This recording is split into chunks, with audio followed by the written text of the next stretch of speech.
امام خمینی فرماتے تھے کہ اسلام کو جس چیز نے سب سے زیادہ نقصان پہنچایا ہے وہ تربیت کا فقدان ہے۔ سب سے زیادہ اسلام کو نقصان پہنچانے والی چیز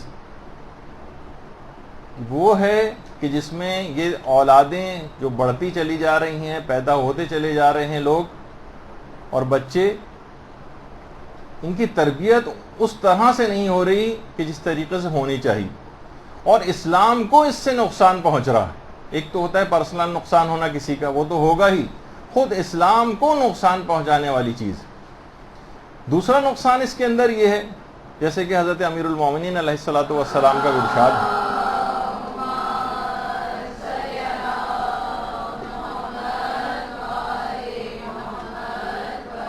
کہ کہیں ایسا نہ ہو کہ تمہاری وجہ سے تمہارا خاندان اور تمہارے عزیز و اقربا بدبخت ترین لوگوں میں سے ہو جائیں۔ بدبخت یعنی بد قسمت، اور یہ کب ہوتا ہے؟ جب وہ افراد، خاندان کے افراد بغیر کسی تربیت کے رہ جائیں، یہ اس وقت ہوتا ہے۔ یعنی دوسرے الفاظ میں ایک تو اسلام کو نقصان پہنچتا ہے، اور دوسرا اس سے خاندان بھی تباہ و برباد ہو کر رہ جاتا ہے۔ بلکہ ایک تربیت کے بغیر بھی رہ گیا تو اس سے بھی شدید ترین نقصان پہنچتا ہے، پورا خاندان کی بدنامی ہوتی ہے اور وہ دوسرے بچوں اور نوجوانوں کے اوپر بھی اثر انداز ہوتا ہے۔ تیسرا نقصان یہ ہے اس کا کہ جس طریقے سے پیغمبر اسلام ختم مرتبہ صلی اللہ علیہ وآلہ وسلم صلی اللہ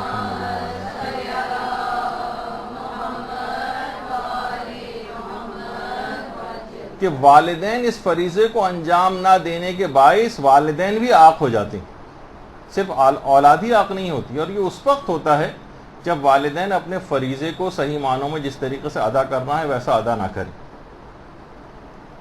اچھا، اگر اس کے مقابلے میں، ابھی تو تفصیلات آگے چل کر آئیں گی، اس کے مقابلے میں اگر کسی نے صحیح تربیت کر دی تو اس کا سب سے بڑا فائدہ یہ ہوگا کہ خود احادیث مبارکہ کے اندر یہ بات آئی ہے کہ اگر کسی کے ہاں بیٹی ہو اور اسے خوب ادب اور اخلاق سکھائے اور وہ اسے تعلیم دینے کی کوشش کرے، اس کے لیے آرام و آسائش مہیا کرے، تو وہ بیٹی اس کو دوزخ کی آگ سے بچائے گی۔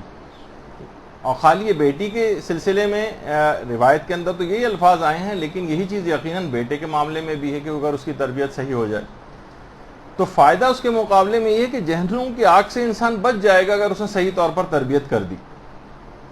دیکھیے، ہمارے ہاں اولاد سے محبت کو سمجھا جاتا ہے کہ ہر شخص کو اولاد سے محبت ہوتی، ہر شخص اپنے اعتبار سے ان کی تربیت کرنے کی کوشش کرتا ہی ہے۔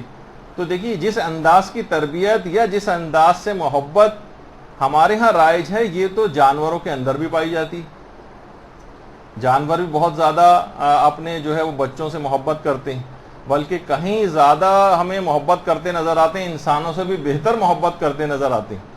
میں نے کبھی نہیں دیکھا، ہو سکتا ہے آپ نے بھی نہ دیکھا ہو، کہ کبھی کوئی جانور اپنے بچوں کو مار رہا ہو، اپنے بچوں کو گالیاں دے رہا ہو، اپنے بچوں کو مثلاً بدقسمت اور بدبخت کہہ رہا ہو، لیکن کیا ہے، پیار و محبت کرتا ہوا جو جانور جو ہے وہ نظر آتا ہے۔ یعنی وہ عام محبت جو کہ اولاد سے اپنی ہوتی ہے، وہ جانور آپ سے کہیں زیادہ بہتر کرتے ہوئے نظر آ رہے ہیں۔ اور جسے اگر ہم کہیں کہ بھائی ہم ان کو کھانا پکانے، جیسے کہ مائیں ہوتی ہیں کتنی ان کے لیے محنت کر رہی ہیں، ایفرٹ کر رہی ہیں، ان کو باپ جو ہے کما کے لا کر دے رہا ہے، تو یہ تو جانور بھی کرتے نظر آتے ہیں۔ ان کے لیے دانا بلکہ ان کے منہ میں پہنچانے کا انتظام جو ہے وہ کر رہے ہوتے ہیں۔ تو اگر آپ اس کو فقط تربیت کہیں گے تو یہ جانور آپ سے بہتر کرتے نظر آ رہے ہیں۔ اس کے معنی یہ ہوئے کہ بہترین تربیت اولاد کے حق میں یہ ہوگی کہ چاہے والدین ہوں خواہ اولاد، تربیت ایسی ہو کہ یہ دونوں جنت کو حاصل کر لیں اور جہنم سے اپنے آپ کو بچا لیں۔ دیکھیے، اگر ہم دیکھیں صرف اس کے لحاظ سے کہ آپ کو احساس ہو جائے کہ کتنا اہم موضوع ہے یہ، وہ یہ کہ ہمارے جتنے بھی علماء ہیں جب واقعی اپنی اولاد کی ایسی تربیت کر دیتے ہیں تو اس کا پھل بھی ان کے سامنے، ان کی اپنی زندگی میں اپنی آنکھوں سے پاتے ہیں، دیکھتے ہیں۔ آیت اللہ محسن الحکیم اور ان کے بیٹے آیت اللہ باقر الحکیم والد کی دست بوسی کر رہے ہیں، بچپن سے ہی بالکل صحیح ترین تربیت۔ بچپن سے صحیح تربیت ہو تو وہ بچہ جو کل تک صرف ایک عام بچہ تھا، لیکن کیا ہے، صحیح تربیت ہو گئی، رہبر معظم آیت اللہ خامنئی کی بچپن کی تصویر. ابھی داڑھی بھی نہیں نکلی، مونچھیں بھی نہیں آئیں، جوان بھی نہیں ہوئے، لیکن کیا ہے کہ بہترین تربیت دین کی طرف راغب کیا والدین نے. اور اس کے بعد جب وہ باقاعدہ اپنی آنکھوں سے شاداں اور مسرور سید محمد جواد خامنئی رہبر معظم کے والد گرامی ان کے ساتھ بیٹھے ہوں، یہ خوشی کا عالم کیا ہوگا ایک باپ کے لیے کہ اس کا تربیت کا کتنا بہترین نتیجہ اس کے سامنے اس انداز سے آیا. اسی طریقے سے مثلا امام خمینی، والدین کی بچپن کی تربیت دیکھیے. کبھی بھی بڑے افراد جو ہوتے ہیں نا وہ ہمیشہ بچپن ہی سے بڑے ہونے کی طرف جاتے ہیں. ایسا نہیں کہ ابتدائی زندگی ساری فسق و فجور میں گزاری اور اچانک سے بعد میں کوئی ٹرن زندگی میں آیا اور بڑے ہو گئے. نہیں، بچپن کی تربیت. ایک وہ عام بچہ جو کہ بالکل ایک عام بچہ ہی تھا، لیکن کیا ہے کہ بہترین تربیت نے اس کو بعد میں فقیہ، مجتہد، عالم، مجاہد یہ بنا دیا. یہ والدین کی تربیت ہے. اسی طریقے سے مثلا آیت اللہ خوئی، بچپن اور جوانی ہی سے بہترین تربیت کا مظاہرہ. آیت اللہ خوئی والدین نے ایسی تربیت کی، اس کے بعد یہی مجتہد جو ہے مجتہد عالم ہوا. یہ بچہ جو ہے بعد میں مجتہد بنا، مجتہد عالم ہوا، اور ان کے اپنے بیٹے ان کے سامنے اسی سعادت مندی کے ساتھ ان کی دستبوسی کر رہے ہیں جیسے محسن الحکیم کی کر رہے تھے اور سب. تو اس صحیح تربیت کی وجہ سے ایسا ہوتا ہے. اسی طریقے سے آیت اللہ بہجت، آیت اللہ بہجت بالکل بچپن ہی سے بہترین تربیت والدین کی کہ اس کو ان کو اس راہ کے اوپر لگایا، اس راہ کے اوپر آگے بڑھتے گئے، یہاں تک کہ ان تمام ادوار کو گزارا انہوں نے. اور اس کے بعد ایک ایسے عالم عارف کے اندر تبدیل ہو گئے کہ معاشرے کے اندر پھر نظر آیا کہ اس واقعی اس تربیت کا ایک ثمرہ تھا جو کہ ہم کو نظر آتا ہے. اسی طریقے سے مثلا آیت اللہ سیستانی، آیت اللہ خوئی کے ساتھ یہ جو بچے سے بیٹھے ہوئے ہیں آیت اللہ سیستانی، اتنی کم عمری سے ہی امامہ اور تعلیم دین اور اس کے اندر تربیت کے ان تمام مراحل سے گزر گئے. پھر یہی والی تصویر اگر اس کے بعد پھر آپ تقریباً 40-50 سال بعد اس تصویر کو لے جائیں تو اس کے بعد یہی آیت اللہ سیستانی آیت اللہ خوئی کے ساتھ جو ہے وہ بیٹھے ہوئے نظر آ رہے ہیں، اور دونوں مجتہد اور فقیہ، اور دونوں ہی اس کے بعد عالم دوراں بنے. تو آپ نے دیکھا کہ جب بھی امام خمینی یہ بات قوم کی باحجاب خواتین کے اجتماع سے خطاب کرتے ہوئے فرماتے تھے کہ دیکھیے آپ علم حاصل کیجیے اور خود کو اخلاقی اعمال سے آراستہ کیجیے. آپ کا دامن ایک مدرسہ ہے جس میں عالی مرتبہ جوانوں کی تربیت ہونی چاہیے. یعنی باقاعدہ خطاب کے اندر اس بات کی اہمیت، خواتین کے لحاظ سے اس کی اہمیت بہت زیادہ ہے. بہت سی خواتین کہتی ہیں کہ کیا مردوں کا اور شوہروں کا اور باپوں کا کوئی رول نہیں ہے، ان کی بار بار صرف ہم لوگوں کو کیوں ٹارگٹ کیا جاتا ہے؟ ٹارگٹ نہیں کیا جاتا، آپ کو ایک اعزاز ہے. آپ ابھی آگے چل کے اس کی میں تفصیل بیان کروں گا کہ آپ کو ہی خاص طور پر روایات کے اندر بھی اور تربیت اولاد کی جتنی بھی گفتگو ہوتی ہے اس کے اندر 85% تقریباً جو ہے ماں کا ایک رول نظر آتا ہے، یہ خواتین کا. جب امام خمینی نے باقاعدہ کہا کہ آپ کا دامن ایک مدرسہ ہے جہاں پر جوانوں کی تربیت ہونا ہے. اسی طرح سے ابھی میں ذکر کر رہا تھا کہ آیت اللہ سیستانی کے بیٹے جو باقر سیستانی باقاعدہ اس وقت یعنی مجتہد ہیں، اور جو درس خارج یا آپ مباحثہ جو ہوتا ہے آیت اللہ سیستانی کے ساتھ خود بیٹھ کر مباحثہ جو ہے وہ کرتے ہیں، اور مرد مجاہد بھی ہیں. پچھلے تمام جو ادوار گزرے ہیں اس کے اندر باقاعدہ سامرہ میں فورس کے اندر جو ہے شامل ہو کر لڑے ہیں. اسی طریقے سے آغا حسن نصر اللہ، آپ کیا سمجھتی ہیں کہ اتنا بڑا مجاہد ایسے ہی تیار ہو گیا؟ نہیں، ان کی ماں کی تربیت کی وجہ سے. ماں کا حجاب آپ دیکھیں، ان کی عمر 80 کے قریب ہے، اور اس کے باوجود جو ہے عام طور پر خواتین سلیوز پہننے میں اور اس میں کتنا مذاق اڑایا جاتا ہے جو خواتین سلیو پہن کے کسی جگہ چلی جاتی ہیں، لیکن اس میں جبکہ ان پہ سے پردہ بھی ساقط ہو چکا ہے شرعی اعتبار سے، لیکن اب ان کے حجاب اور پردے کو جو ہے آپ دیکھیں. تو ایسی مائیں جب تربیت کریں گی تو یقیناً اس کے ثمرات اولاد کے اندر جو ہے وہ نظر آئیں گے. اچھا اب دیکھیے، اگر دو گھرانوں کا ہم تقابل کریں، ایک وہ گھرانہ ہے کہ جہاں پر بے پردگی ہے، فسق و فجور ہے، نمازیں وہاں پر قضا ہو رہی ہیں، روزے اس گھرانے میں نہیں رکھے جا رہے ہیں، علم دین سے شغف کسی شخص کو وہاں پر نہیں ہے، ایک بے تربیت یافتہ گھرانہ. اس کے مقابلے میں ایک دوسرا گھرانہ ہے کہ جہاں پر اسلامی تربیت ہو رہی. اور جس جگہ حجاب کے اوپر توجہ دی جاتی، جہاں پر بچوں کو علم دین کا شروع سے شغف اور شوق دلایا جاتا ہے، وہ دوسرا گھرانہ وہ ہے کہ جہاں پر قرآن سے بچوں کو محبت کروائی جاتی ہے، اور اسی طریقے سے ان کو دعاؤں کا بچپن سے عادی بنایا جاتا ہے۔ خود ان کے والدین خود جو ہے وہ بہت پابند شریعت ہوتے ہیں، خود بھی شریعت کے اوپر عمل کرتے نظر آتے ہیں، اور جتنی سائنسی ایجادات ہیں جو کہ ان کے نقصان کا باعث بن سکتی ہیں، ان کو ان کے خطرات سے آگاہ کرتے ہیں، ان سے بچانے کی کوشش کرتے ہیں۔ بتائیے دونوں میں سے کہاں کے بچے سعادت مند ہوں گے؟ پہلا والا گھرانہ جہاں تمام فسق و فجور تھا، تمام برائیاں تھیں، جہاں بالکل تربیت کے اوپر توجہ نہیں دی گئی، یا وہ جس میں بچپن سے ان تمام امور کے اوپر توجہ دی گئی؟ بچپن سے جن گھرانوں میں موسیقیوں کو بچوں کو لگایا جاتا ہے، بچے سنتے سنتے پھر کتنا مشکل ہوتا ہے ان کے لیے بعد میں اس کو چھوڑنا، لیکن دیندار گھرانہ پیدائش کے وقت سے ہی اس کی تربیت کرنی شروع کر دی جاتی، بچپن سے حجاب کی عادت جو ہے ان کو ڈلوائی جاتی، نمازوں کی ادائیگی کا ان کو بچپن سے پابند بنایا جاتا ہے۔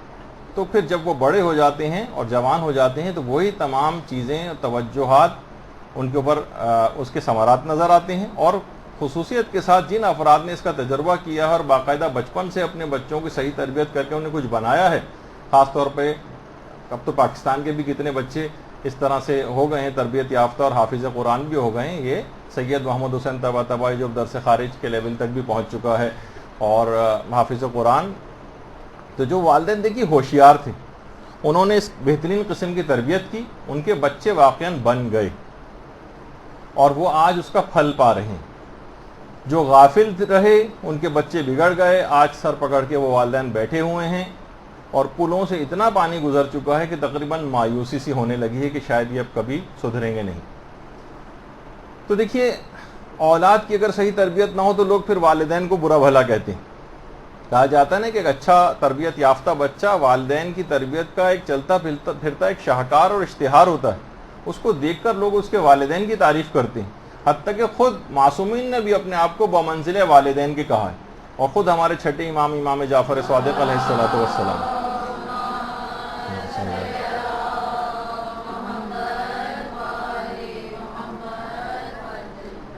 فرماتے خبردار تم لوگ کوئی ایسا عمل انجام نہ دینا جس کی بنا پر لوگ ہمیں برا کہیں، اس لیے کہ نالائق بیٹے کے اعمال پر باپ ہی کو برا کہا جاتا ہے، جن کے درمیان رہتے ہو ان کے لیے ہمارے واسطے زینت بنو، باعث ننگوار یا باعث عیب نہ بنو۔ یعنی والدین کو برا کہا جائے گا کہ تم نے اس کی کیوں صحیح تربیت نہیں کی، ایسا بچہ خراب کیسے نکل گیا؟ تو امام نے خود اپنے آپ کو بمنزل والد کے رکھا ہے، کہا کہ ہمارے لیے باعث زینت بننا چاہیے تم، کہ لوگ ہمیں برا بھلا اس انداز سے نہ کہیں۔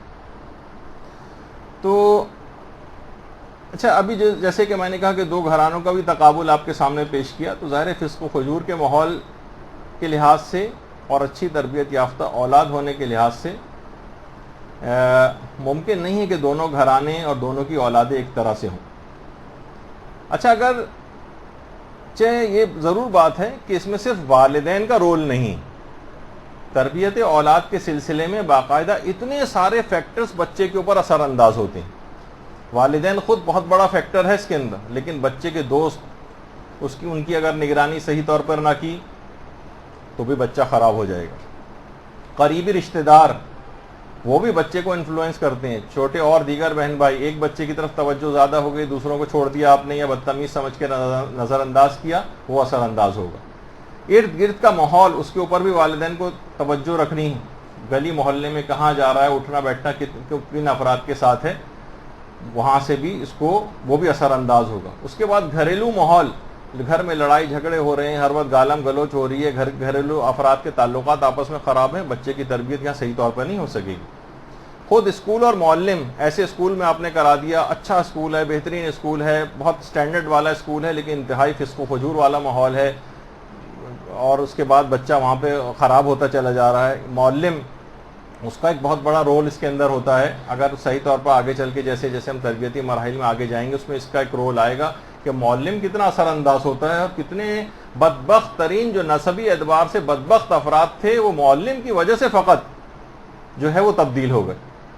اس کے علاوہ میڈیا اور سائنسی ایجادات یہ بچے پر اثر انداز ہو رہی ہیں، یہ کمپیوٹر اثر انداز ہو رہا ہے، انٹرنیٹ اثر انداز ہو رہا ہے، موبائل فون اثر انداز ہو رہے ہیں، اور یہ جتنی بھی سائنسی ایجادات ہیں ان سے بھی کس طریقے سے اور ٹی وی وغیرہ سے ان کو اس کے مفاسد سے کیسے بچانا ہے. تو فقط والدین یہ نہ سمجھیں کہ بس صرف اچھی باتیں ہم ان کو بتاتے رہیں, ہم نے اپنے تئیں تربیت کر دی. اتنی ساری چیزوں کو مد نظر رکھنا, یہ سارے بچے کے اوپر اثر انداز ہو رہے ہیں. اور صرف ایک معمولی سی ایسے اقدامات کر کے کہ معمولی سے اقدامات کیے اور سوچا کہ بس ہم نے اپنا فریضہ ادا کر دیا, یہ کافی نہیں ہوگا. تو اتنے سارے آپ نے دیکھا کہ پھر میں نے کہا کہ وہ افراد کہ جو کہ صاحب اولاد ہیں, فقط ان کی ذمہ داری نہیں, جن کی شادیاں ابھی ہونی باقی ہیں یہ جو مسئلہ ہے ان کی بھی ضرورت ہے. جن کی کوئی اولاد نہیں ہے یا جن کی شادی کا کوئی امکان نہیں ہے, یہ مسئلہ ان کے لیے بھی ہے. وہ خود قوم کے بچوں کی تربیت کر کے اس تمام ثواب کو حاصل کر سکتے ہیں اور اپنے آپ کو جہنم کی آگ سے بچا سکتے ہیں. بلکہ آگے چل کے میں بتاؤں گا ان افراد کے لیے ذرا سہولتیں اور اسلام کے لحاظ سے زیادہ ہیں. بہت سارے جھمیلوں سے ان کو بچایا گیا ہے اور ثواب پورا کا پورا دیا گیا, بلکہ ہو سکتا ہے زیادہ ثواب دے دیا گیا. تو دیکھیے یہ جو اولاد ہے نا, اس کی سعادت اصل میں آپ سے وابستہ ہے.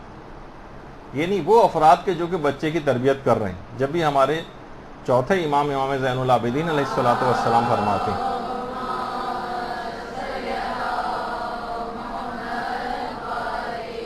امام فرماتے ہیں کہ دیکھو فرزند کا حق یہ ہے کہ بس یہ خیال رکھو تو کہ تم اس کی اصل و اساس ہو, اس کی سعادت اور شقاوت تم سے وابستہ ہے, اس کی تربیت تمہارے ذمے ہے, دین کی باتوں سے آشنا کرنا تمہارا فریضہ ہے. اچھے اور نیک کاموں میں اس کی مدد کرو تاکہ وہ باقاعدہ خدا کی عبادت کر سکے. بس اتنا یاد رکھو کہ اگر اس کی تم نے اچھی تربیت کی تو تم کو اس کا ثواب ملے گا, اور اس کی تربیت کی طرف توجہ نہ دی اور غافل رہے اور اس نے کوئی دوسرا راستہ اختیار کر لیا تو اس کا عذاب تمہاری گردن پر ہوگا. آگے چل کر ہو سکتا ہے روایات جو ہے وہ بیان ہو کہ کس طریقے سے میدان قیامت میں اولاد شکایت کرے گی. وہ جو آپ سنتی ہیں نا کہ باپ جو ہے وہ بیٹے کو دیکھ کر بھاگے گا, بیٹا باپ کو دیکھ کر, ہر رشتہ دار ایک دوسرے کو دیکھ کر فرار اختیار کرے گا, وہ اس وجہ سے کہ حقوق ادا نہیں کیے ہوں گے. بیٹا کہے گا مجھے والدین نے یہ چیز بتائی نہیں تھی, بچپن سے میری صحیح طور پر تربیت ہوتی تو میں اس طرف نہیں جاتا, والدین نے بس مجھے پیدا کر کے اس انداز سے چھوڑ دیا بغیر تربیت, پروردگار ان کو پکڑ. وہ سب ایک دوسرے کو دیکھ کر ان کو اپنے فرائض یاد آئیں گے کہ جو انہوں نے ادا نہیں کیا, اور ایک دوسرے سے فرار اختیار کریں گے. تو بہرحال یہ چیزیں ایسی ہیں کہ دیکھیں ماؤں کو علی الخصوص محاذ کو نہیں چھوڑنا ہے. ان کے لیے جو تربیت اولاد کا محاذ ہے اس کو چھڑوانے کے لیے ان سے بہت سازشیں کی جا رہی ہیں. دیکھیے بچوں کی زندگی میں ماؤں کی بڑی اہمیت ہوتی ہے. وہ اپنے آپ کو بہت زیادہ ماں سے اٹیچ فیل کرتے ہیں. باپ سے اتنا زیادہ ویسا اٹیچمنٹ محبت والا بچوں کو نہیں ہوتا. لیکن اگر مائیں فقط دیگر سرگرمیوں کے اندر رہیں اور فقط اپنی آرائش وغیرہ کے سلسلے کے اندر جو ہے مشغول رہیں اور تربیتی امور پہ ویسی توجہ نہ دیں کہ جیسے ان کو دینی چاہیے. دیکھیے آج کل کیا ہو رہا ہے کہ بہت سارے آپ کو اپنے حقیقی محاذ سے ہٹانے کے لیے بہت سارے چابک دستی کے ساتھ پلان کیے جا رہے ہیں, امپلیمنٹ ہو رہے ہیں, بہت انسینٹیوز دیے جا رہے ہیں کہ لڑکیوں کو پڑھنا چاہیے. نہیں میں پڑھائی کے خلاف بات نہیں کر رہا, لیکن آپ کو انسینٹیوز کی بات کر رہا ہوں. کسی طریقے سے آپ کو گھر سے باہر نکال کر, اور آپ کو کیونکہ خالی صرف یہ والی پڑھائی کی حد تک تو اچھی بات رہی, لیکن اس کے بعد کیا کہا ہے کہ نہیں اچھی جاب تاکہ لڑکیاں کر سکیں, اور آپ کو انسینٹیوز دے کے آپ کو ایک مشقتوں کے اندر جو ہے وہ ڈالا جا رہا ہے.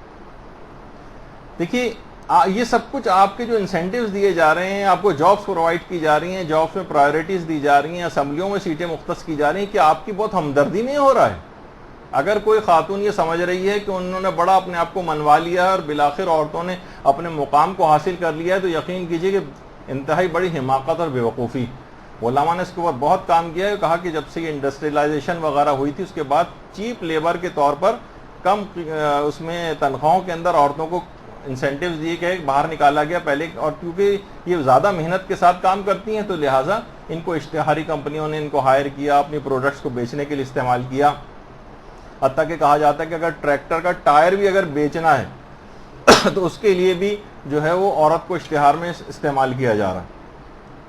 تو یہ سب آپ کو اپنے اصل محاذ سے ہٹانے کے لیے ہر صنف کا دیکھیے اپنا ایک کام ہوتا ہے. گاڑی کا بھی دیکھیں اسٹیئرنگ کا جو ہے ایک الگ کام ہے، اور ٹائروں کا ایک الگ کام ہے، اور کلچ کا ایک الگ کام ہے، اور گیئر جو ہے ان کا ایک الگ کام.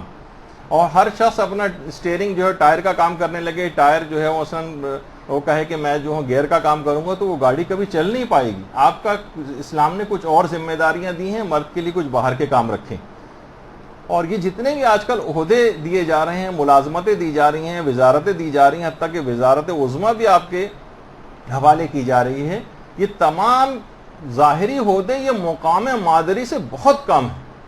یہ وہ تربیت یافتہ جو اللہ نے آپ کو آپ کے قدموں میں جنت رکھی ہے، اس تربیت کے نتیجے میں، اور آپ نے انتہائی چپراسیوں کی اور ریسیپشنسٹوں کی اور جو چھوٹی موٹی اس طرح کی جابس اور جو ہے وہ آپ اس کو ٹھوکر مار کے جنت کو ادھر ادھر کی تلاش کے اندر نکل جائیں. تو دیکھیے بہت ساری چیزیں ایسی ہیں کہ یہ فل ٹائم کام ہے. جیسے کہا جاتا ہے نا، لوگ کام سے اپنے ہٹانے کے لیے، بھائی علماء حضرات جو ہیں یہ آخر کوئی اور کام کیوں نہیں کرتے، کوئی بزنس کیوں نہیں کرتے، کوئی ملازمت کیوں نہیں کرتے، وہاں سے کمائیں اور اس کے بعد تبلیغ دین کریں. تو آپ یقین کیجئے وہ عالم کبھی رہ نہیں پائے گا جو اتنا فل ٹائم کام ہے تبلیغ دین کہ اس میں اگر وہ ملازمت کرنے جائے گا تو ملازم ہو کر رہ جائے گا. کچھ علماء نے باقاعدہ اپنا بزنس کرنا شروع کیا، آج وہ فقط بزنس مین ہی ہو کر رہ گئے اور تبلیغ کا کام ان سے چھوٹ گیا. اگر وہ اس کو آپ کارپینٹر بنائیں گے تو وہ عالم کارپینٹر بن جائے گا، پھر تبلیغ دین کا کام نہیں کر سکتے. فل ٹائم کام ہے. اسی طریقے سے عورتوں کا جو تربیت کا کام ہے، معاشرے کی تربیت کا کام، ایک فل ٹائم کام ہے. اس کے اندر دیکھیے تمام چیزوں کے اندر ایک چیز فراموش کر دی جاتی ہے عورتوں کے حقوق میں. کہا جاتا ہے بھائی عورتوں کے اتنے حقوق اتنے حقوق اتنے حقوق، ایک چیز فراموش کر دی جاتی ہے، وہ ہے عورت کا عورت ہونا. وہ صنف نازک ہے، اس کے اندر جسمانی اعتبار سے وہ طاقت نہیں کہ آپ اس کے اوپر اتنی زیادہ ذمہ داریاں ڈال دیں. باہر کے بھی کام سارے کرے، کما کر بھی لے کر آئے، ملازمتیں بھی کرے، گھر میں بھی آئے، بچوں کو بھی سنبھالے، شوہرداری بھی کرے، گھر کے دیگر افراد کے کام بھی کرے. یہ تو ایک لحاظ سے کہا جاتا ہے نا کہ اگر گائے جو ہے بیل کا کام اپنے ذمے لے لے گی تو سوچیے کتنا زیادہ اس کے لیے پریشان کن بات ہو جائے گی. یہ سارے کام آپ کو یعنی ایک لحاظ سے دیکھا جائے تو آپ کو بیوقوف بنانے کے لیے آپ کو جابس کے اندر جو ہے وہ انسینٹیو دے کے بلایا جاتا ہے. میں یہ نہیں کہہ رہا کہ یہ سب چیزیں حرام ہیں، اور کبھی ضرورت ہو تو انسان کو اپنی ضرورت کو پورا کرنا چاہیے، لیکن بہرحال یہ کہ یہ تمام چیزیں ایسی ہیں کہ اس میں جو چیز فراموش کر دی گئی ہے عورتوں کو کے حقوق میں، وہ ہے عورت کا عورت ہونا. عورت جو ہے یعنی اتنے ہارڈ ورک کے لیے نہیں ہے کہ مثلا جو صنف نازک تھی اس کو گویا ایک لحاظ سے اس سے نہ بیگار لینا شروع کر دیا ہے، اور بالکل وہ والی صورتحال ہو گئی ہے. یعنی اس کو سمجھانے کے لیے کہ اتنا زیادہ کام اگر آپ اپنے سر کے اوپر لے لیں گی کہ گھرداری کے بھی سارے کام کریں گی، ملازمتوں کے بھی باہر سارے کام کریں گی، کب آپ تربیت کر سکیں گے؟ آپ کو اپنے محاذ سے ہٹا دیا جائے گا، اور نتیجہ یہ کہ عورت کی وہ شخصیت ختم ہو کے رہ جائے گی جس سے کے لیے پروردگار نے اس کو پیدا کیا. معاشیات میں سے کولو کا بیل بنا کر گویا صنف نازک کو صنف کرخت میں بدلنے کی ایک سازش کی جا رہی. کتنا ہی اچھا آپ اس کو لباس پہنا دیں، کچھ کر دیں، اس کو ایک لحاظ سے یہ افراد اتنے زیادہ مشقتوں کے اندر ڈال کر اور اس کی تعریفیں کر کے اس کو اس کے حقوق بظاہر جو اس کے حقوق ہیں لیکن اور مشقتوں کے اندر ڈال رہے ہیں. اچھا اب دیکھیے ایک اور بھی بات کہ دیکھیے جو اصل محاذ ہے اس کا وہ ہے تربیت اولاد. نسلوں کی فل ٹائم تربیت کا کام اس سے چھینا جا رہا ہے. برحمتك يا أرحم الراحمين وصلى الله على محمد وآله الطاهرين.